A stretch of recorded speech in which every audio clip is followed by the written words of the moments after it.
नमस्कार, मैं डॉक्टर कमल। आज हम बात करेंगे अल्सरेटिव कोलाइटिस के बारे में।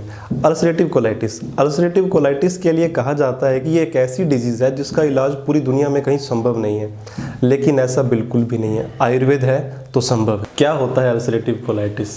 अल्सरेटिव कोलाइटिस हमारे लार्ज इंटेस्टाइन के रेक्टम पार्ट से शुरू होकर धीरे धीरे पूरे कोलोन पार्ट में फैल जाती है।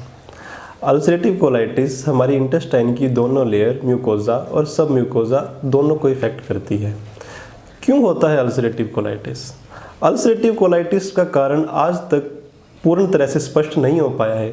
इसे ऑटो इम्यून डिसऑर्डर माना जाता है, लेकिन स्ट्रेस, हाइपर एसिडिटी, जेनेटिक कारण ये भी इसके कारण माने जाते हैं। अल्सरेटिव कोलाइटिस में पेशेंट को कौन कौन सी दिक्कतें होती हैं?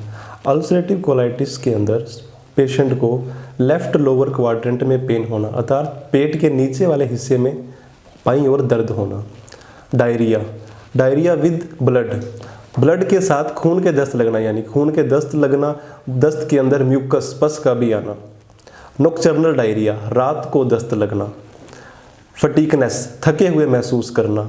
फीवर, बुखार होना। भूख कम लगना, नींद कम आना। इस तरह की दिक्कतें अल्सरेटिव कोलाइटिस के पेशेंट को आती हैं।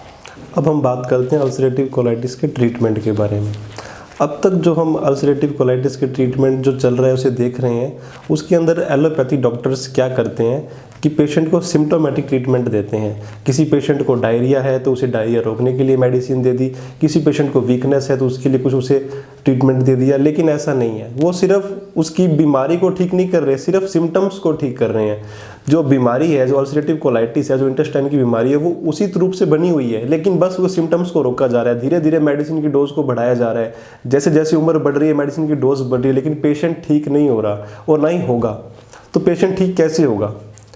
हमारे आयुर्वेद के अंदर हम परपटी कल्पना के द्वारा पेशेंट को ठीक करते हैं।